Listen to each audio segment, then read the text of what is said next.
Viti që po lëm pas ishte një nga vitet më të pasura sa i përket të arriturave sportive me shumë ngjarje dhe histori. Viti 2025 do të shënohet me shkronja të arta për klubin e futbollit Shkëndija, që konsiderohet simboli i futbollit shqiptar në Maqedoninë e Veriut dhe jo vetëm.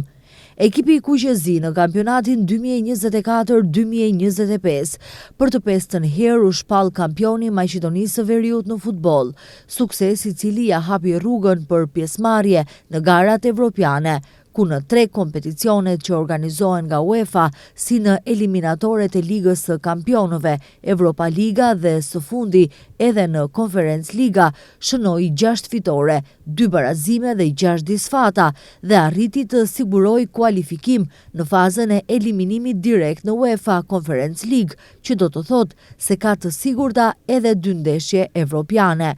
Shkëndija krahas garave evropiane ka rezultate të kënaqshme edhe në kampionatin vendor, pasi sezonin vjeshtor e përfundoi në pozitën e 3 pas Vardarit dhe Struga Trimlum, ndërsa ka siguruar kualifikim edhe në garat e çerekfinales së kupës. Viti 2025 është historik edhe për klubin e futbollit Arsimi nga Çegrani, ekipi i cili në kampionatin 2024-2025 si nën kampion i Ligës së Dytë u kualifikua në elitën e futbollit vendor. Sipas njohësve të mirë të rrethanave në elitën e futbollit vendor, klubi i futbollit Arsimi është befasia më e madhe e pjesës vjeshtore e kampionatit 2025-2026, duke u renditur në pozitën e 5.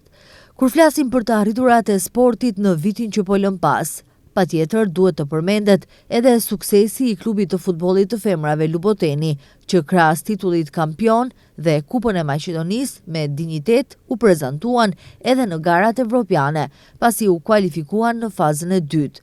Në futbollin e femrave ka shkëlqyer futbollistja tetovare Hava Mustafa.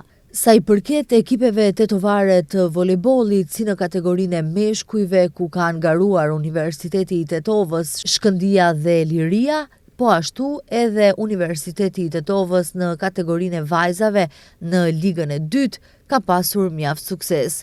Sa i përket atletikës, jemi të kënaqur duke u bazuar me mungesën e infrastrukturës.